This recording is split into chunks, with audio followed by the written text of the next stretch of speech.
Hi welcome to my channel one more mini vlog. ఇది మా ఇంటికి దగ్గరలో డోరా సిటీ ప్యాలెస్కి వెళ్ళాను. ఇక్కడ కూడా Christmas decoration and Christmas tree decoration ఉందని విన్నాను అనమాట. ఇక్కడ చిన్నగా స్టాల్స్ కూడా పెట్టారు, జ్యువెలరీ, క్లాత్, షూస్, ఫుడ్. నేనైతే ఏం షాపింగ్ చేయలేదు, కొత్తగా మంచిగా అనిపించింది. పైన లైట్స్, కింద స్టాల్స్, ఇంకా ముందరికి వెళ్తే క్రిస్మస్ ట్రీ డెకరేషన్ లైట్ కలర్లో మంచిగా పెట్టారు. ఈసారి ఇలా పెట్టారనమాట.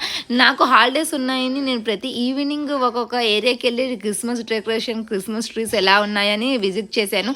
ప్రతి ఒక్క షార్ట్ వీడియో తీశాను. నా వీడియోస్ అందరూ చూస్తున్నారు, ప్లీజ్ సబ్స్క్రైబ్ చేస్తుంది. నా వీడియోస్ సేమ్లా ఒకేలా ఉండవు. నేను కంటెంట్గా వేరే వేరే వీడియోస్ పెడుతూనే ఉన్నాను, బోరింగ్ అవ్వకుండా. సేమ్ ఈ వీడియోస్ కాకుండా మంచి మంచి వీడియోస్ నేను పెడుతూనే ఉన్నాను. నేనైతే ఇక్కడ ఏమేమి బ్యూటిఫుల్ క్రిస్మస్ ఈవినింగ్, నాకైతే హాలిడేస్, నా టైంని నేను ఎంజాయ్ చేశాను. I hope you like this video. Video నచ్చితే like, share and subscribe. Thanks for watching. Bye.